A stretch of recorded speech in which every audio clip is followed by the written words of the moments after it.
right, I'm joined here today by Dylan Prosser. You'll be fighting Sifiso Chile tomorrow. We're at the weigh-ins here at Fight Island 4 in Cabo Beach. How are you feeling ahead of the fight?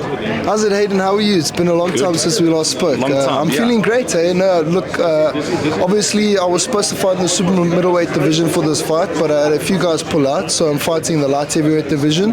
I'm feeling great, weight cut for me regardless is always good. I'm feeling ready to go for Saturday, and I'm ready to take somebody out. And you've had a few opponent changes before this fight, a lot of guys pulling out. Can you just give us just a background on what's happened? Yeah, boxing comes up and downs. There's opponents will sign to fight you and then they'll get injured. It's part of the game, Shame, I feel for the guys, I wouldn't want to fight myself either, like you sign a contract, in my opinion, that's you signing that you're going to get in the ring in due time. I understand injuries happen and unfortunately you can't control that, but I had a few guys pull out, Morgan, another guy pull out, and I'm on my third opponent now, but it's all good. At least I get to get in the ring and fight and do what I love. Is your opponent weighed in as well? My opponent's weighed in, he's all done, he's all sorted. Sifiso Chile, he's weighed in, and everyone's on weight. Everyone's on weight, we're ready to go, and ready for a big night. Right, and of course, it's an exciting part of your career because I've heard some talks, at least in the background, of international opponents for next year. Yes. How do you feel about it? I mean, this must be a must-win fight as a result of that. 100%. Look, when I get in the ring and I fight, I'm not just fighting because I love it or I like to do it. I fight for my future. Every time I get in the ring, I'm fighting to earn my spot. I'm fighting to get the big fight next. So every fight for me is a massive fight, and I'm trying to earn the big spots. I'm trying to show that this is where I belong, and I'm keen for the big challenges, and I feel like that's where I thrive. I thrive on a challenge or a guy with a big record or an international opponent. So I can't wait for those big fights to come. So I beg Matt for the big fights, and he often says, "Though we need to be here. We're not at that level yet. We this level, whatever." So I just listen to Matt, and I always want the big challenges. Like after John, I wanted the next big thing.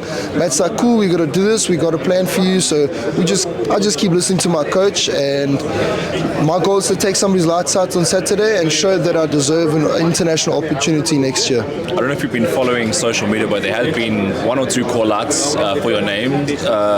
Leo Caneri's coach, I mean, I know they're a lot younger in their career than where you are, but did you take note of that call-out? I heard that, but if I'm honest with you, they're just little canaries in the division, little boys in the division. I'm not trying to be mean or horrible or a nasty guy, but they still early days. We've been in the division for a while. The super middleweight division is my division. There might be little Leo Caneris and Canaries or whatever his name is in the division, but he can keep making as much noise as possible. He must focus on his fight coming up now because it's not an easy test. He's got a tough fight. Keep winning. We'll see what happens.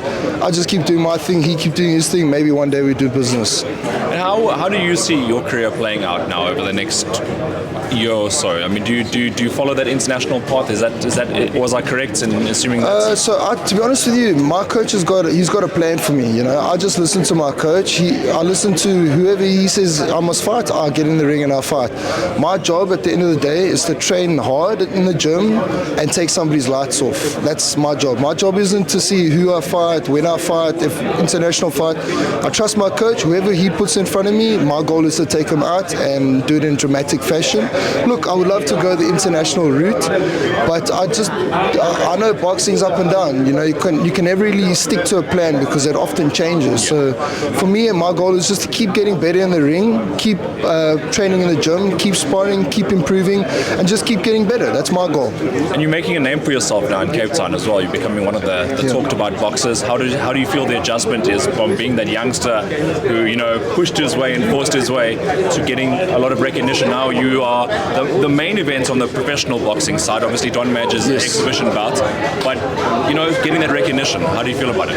I think I've just been me the whole time. From my debut till now, I've just been me just trying my best, trying to get better, fighting wherever I can fight, and along the way I've built a fan base and I've built a community, and it's great to have people that scream and shout your name at the fights, and it's just great to have a good fan fan base and community, and it's just awesome, you know. Like at the end of the day, I fight for my fans and I fight for the people that support me, and I love it, you know. I'm very, very grateful to have such a great fan base here in Cape Town, and I hope soon it's the whole of South Africa behind me.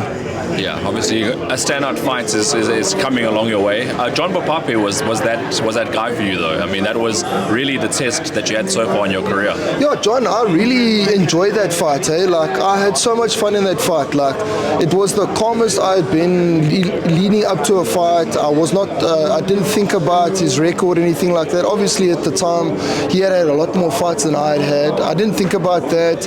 I didn't even think about the challenge of the fight. You know, I just knew it was another guy standing in front that I had to go and beat, and I thought I dominated that fight. And then round 7, you know, as boxing goes, one punch can change everything. This is not soccer or tennis, you know. You make one mistake and you can go down. And I think what I did in that fight is I showed that I can completely dominate someone, and I can come back from adversity, and I can handle the tough moments of war.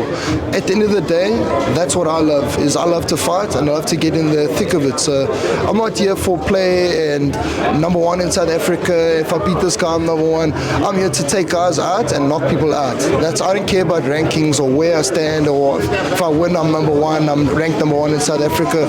1, 2, and 3, it's all really much the same. And if these guys, young little Caneris, want to go for the title, cool, they can bring it. I'll break him and I'll break his dreams. Lovely. I like that message as well for Leo Caneri, who's out there and obviously aspiring to get to your level, because you've had a number of fights already. But I want to go quickly back to your fight now.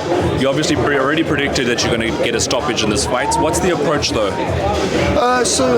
The first time I fought Sifiso Chile, I was still learning, you know. I was still practicing my skills. That fight, I took him to round 5. I chose to take him to round 5. I rocked him round 1, 2, and 3. I could have taken him out, but I decided I wanted to get the rounds in and practice my skills. This time round, I'm coming to seek and destroy, and I'm going to take him out. Only difference this time now is I know what to do. The fight with John has given me so much confidence in ability to know that I can handle myself in the hard moments, the easy moments. I can completely destroy someone. I can get into a war. I can do it all.